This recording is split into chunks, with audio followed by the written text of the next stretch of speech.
ថ្ងៃនេះដែរកូនបើសូមមកបញ្ចេញស្នាដៃធ្វើម្ហូបម្ដងទាំងអស់គ្នាហើយសាកទីលេងមើលថានឹងជាម្ហូបអីគេភាគច្រើនគឺខ្ញុំស្លដាក់តែឆ្អឹងជ្រូកទេអ្នកទាំងអស់គ្នាខ្ញុំអត់ចូលចិត្តដាក់ឆ្អឹងគោឬក៏សាច់គោទេហើយស្លឹកគ្រៃហើយនឹងរំដេងនេះគឺយកមកពីផ្ទះអ្នកទាំងអស់គ្នាអញ្ចឹងទៅរំដេងយើងហាន់ចំណិតឲ្យដាក់ហាលឲ្យក្រៀមឲ្យអ្នកម្ដាយធ្វើទុកឲ្យអញ្ចឹង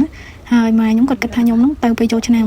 ប៉ុន្តែកូនទៅសប្រាយមុនចូលឆ្នាំដល់ពេលអញ្ចឹងទៅហាលបានតែពីមុខនឹងទេដល់ពេលលក្ខរីអត់បានហាលក៏អត់បានយកមកដែរមូលហេតុដែលខ្ញុំស្លដាក់តែសាច់ជ្រូកដោយសារតែសាច់គោនៅនេះវាឆ្អាបខ្លាំងពេកអ្នកទាំងអស់គ្នាខ្ញុំមិនសូវចេះញ៉ាំហើយអញ្ចឹងទៅក៏ដាក់តែឆ្អឹងជ្រូកទៅហើយម្ហូបនេះគឺជាមុខម្ហូបពិសេសបំផុតហើយសម្រាប់ខ្ញុំគឺខ្ញុំធ្វើបានច្រើនដងជាងគេក្រៅពីនឹងអត់សូវដែរបានស្លទេស្លម្ជូរស្លអីអត់សូវដែរបានទេតែបើថាស្ងោរស៊ុបនេះវិញគឺញឹកញាប់ខ្លាំងជាងគេអ្នកទាំងអស់គ្នាប៉ុន្តែលើកនេះគឺជាលើកទី1អ្នកទាំងអស់គ្នាដែលខ្ញុំស្លនឹងដាក់ចំល្ហុងសាគីលអ្នកទាំងអស់គ្នាទិញមកនឹងអត់ដឹងទេដល់ពេលចិត្តទៅល្ហុងសាគីលពេលចឹងអត់មានល្ហុងទិញមកសាគូអញ្ចឹងស្លទាំងសាគីលតែម្ដងហើយបើសិនជាមានល្ហុងសាគូប្រហែលជាអាហ្នឹងទុកកតុំហូបហើយព្រោះថាល្ហុងទុំនេះក៏រៀងថ្លៃគួរសមដែរអ្នកទាំងអស់គ្នាលើកនឹងស្លមានជីមានអីដាក់ត្រឹមត្រូវបរោះដងវិញជួនកាលអត់បានដាក់ទាំងជីហើយស្លឹកខ្ទឹមបើមានស្លឹកខ្ទឹមអត់ជីបើមានជីអត់ស្លឹកខ្ទឹមគឺអត់ដែរមានគ្រប់ទេអ្នកទាំងអស់គ្នាប៉ុន្តែថ្ងៃហ្នឹងគឺខ្ញុំសម្រេចចិត្តថាខ្ញុំចង់ស្លឲ្យមានគ្រប់មុខចឹងដើម្បីឲ្យរសជាតិកាន់តែឆ្ងាញ់ហើយនឹងឈ្ងុយទេអ្នកទាំងអស់គ្នា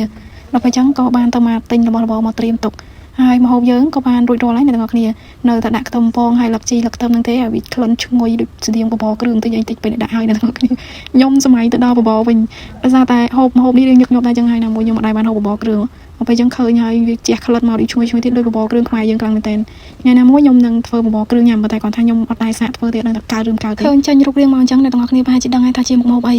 ហើយមើលល្ហុងយូរទៅចង់ដូចការ៉ុតអ្នកទាំងអស់គ្នាពណ៌ស្តៀងគ្នាប៉ុន្តែមិនជាការ៉ុតទេគឺជាល្ហុងហើយខ្ញុំស្លនេះគឺខ្ញុំអត់ដាក់ស្ករទេដោយសារតែគិតថាល្ហុងផ្អែមអញ្ចឹងទៅបើសិនជាយើងដាក់ស្ករថែមទៀតខ្លាចវាផ្អែមជ្រុលអញ្ចឹងហើយសុំចិត្តមកដាក់ស្ករនៅក្នុងទឹកជ្រលក់ហើយចំណែកទឹកជ្រលក់របស់យើងគឺខ្ញុំលេងខ្ទឹមលេងម្ទេសហើយយកមកបុកដាក់គ្រឿងអំបិលវាចេញស្ករហើយក៏បានយកទឹកស្ងោរហ្នឹងមកដាក់ជាមួយហើយចាំបាច់ក្រូចឆ្មាបន្តិចអញ្ចឹងទៅដើម្បីឲ្យមានរសជាតិរៀងជូរតាមពិតទៅមិនសូវចេះអីប្រហែលទេអ្នកទាំងអស់គ្នាប៉ុន្តែគ្រាន់តែថាយើងអាចហូបបានមកមានកម្លាំងធ្វើការទៅមុខទៀតអញ្ចឹងទៅព្រោះថាយើងមកនៅស្រុកគេបើយើងអត់រៀនស្លរៀនធ្វើទេគឺដឹងតែដាច់បាយហើយនៅទីនេះក៏អត់មានលក់សម្លលក់អីដូចនៅខ្មែរយើងដែរអ្នកទាំងអស់គ្នាហើយបើថាមានក៏ដូចខ្ញុំថាអញ្ចឹងស្រុកគេប្រាក់ខែថ្លៃរបស់ក៏ថ្លៃដែរមកទីនេះគឺបានស្គាល់បទពិសោធន៍ថ្មីច្រើនដែលយើងអត់ធ្លាប់ជួបហើយស្គាល់ការរស់នៅខាងក្រៅថាវាបែបម៉េចចឹងបងប្អូនយើងអ្នកដែលគាត់មកក្រោយហ្នឹងគឺត្រៀមចិត្តត្រៀមកាយហើយទៅដោយសារតែពេលខ្លះឃើញអ្នកមកមុនសบายហឺហាហ្នឹងមិនមែនថាគ្រប់ការងារសតែសบายទាំងអស់ទេអ្នកទាំងអស់គ្នា